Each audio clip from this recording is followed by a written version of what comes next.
Okay, part 4 is all the ways that you can turn your everyday life into somatic work. We've talked about, Bartinia fundamentals. We talked about patterns of total body connectivity. We have talked about setting aside a set setting and place, a time, and an intention. Now, what do you do to do somatic work? Well, there's a few things that you can do. And in my next video, I'm going to take you through a small somatic exercise with me, but maybe you're not ready for that yet. Maybe you're not ready to move your body in a way that you're not used to.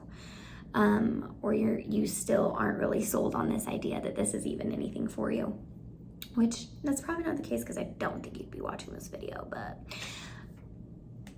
if you are, say you're a gym bro, you can turn your weightlifting workout into a somatic practice by setting aside a time, a place, a setting, and an intention.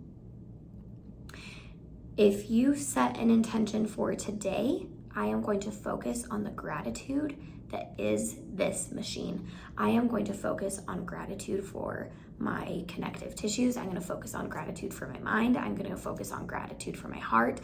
I'm going to focus on gratitude for my body, for the events I've been a part of in the past, for the things I'm working towards now, for the way that I'm able to show up strong and active in my body, and what that means to me. And maybe you focus on being aware during your workout of, why is exercise important to me? What does this mean to me? Am I doing this to prove a point? Am I doing this to please someone else? Am I doing this to compensate because I don't feel good enough? Am I doing this to try and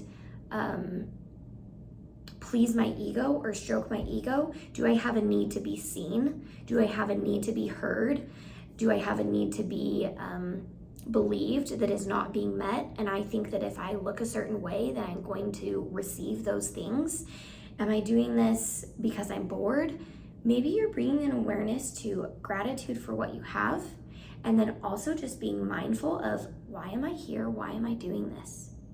You guys, that's it. That's somatic work right there. If you're a gym bro, that's your somatic work.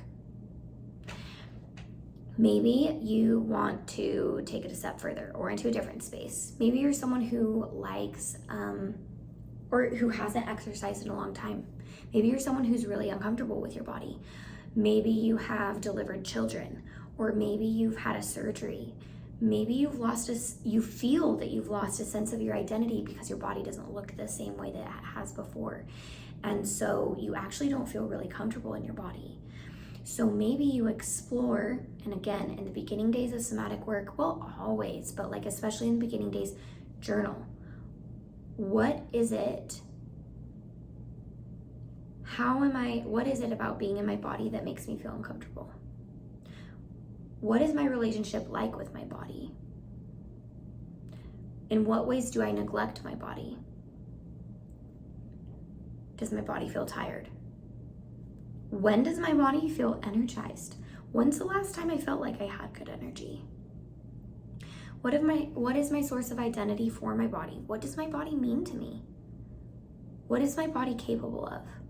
What would I like my relationship with my body to feel like?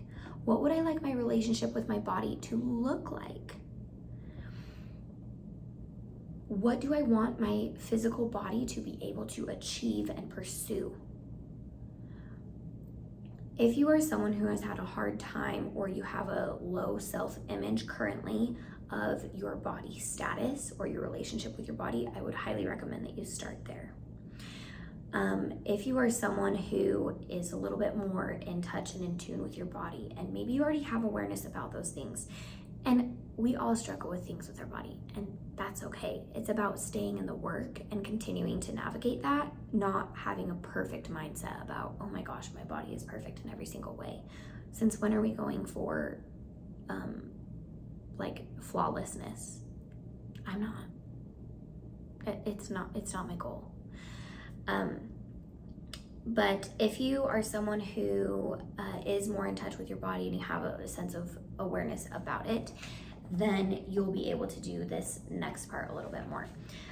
So that is my intent for this video, is to talk about how you can turn any practice that you're already doing into somatic work.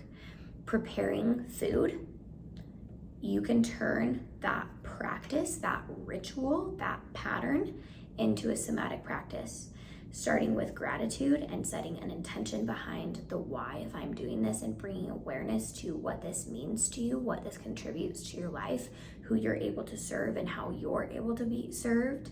Is there an element of your food preparation, your meal preparation, your culture or habits around eating that is out of a place of low frequency? So anger, frustration, despair, just exhaustion or stress. Do you stress eat? Are you trying to eat to fill a void of what you're feeling emotionally?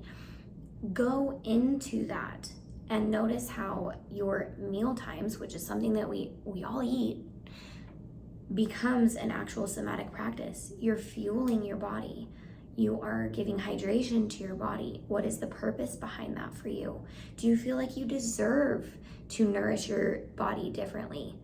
What is your image around your identity in your body, and what do you feel like you are giving yourself? How valuable are you to you? What is your real identity, and what do your food practices have to do with that? Your somatic practices can be anything. Reading stories with your kids can be a somatic practice. Playing with them outside can be a somatic practice. All you have to do is set aside a time, an intention, a setting, a place, and be intentional about being aware of gratitude, being aware of your limiting beliefs surrounding your ego, or past stories that you're telling yourself, or patterns that were passed down to you from other family members that you still embody, that you tell yourself, well, this is just the way I am, or this is the way I was raised. That's just the ego, because the ego's least favorite word is change.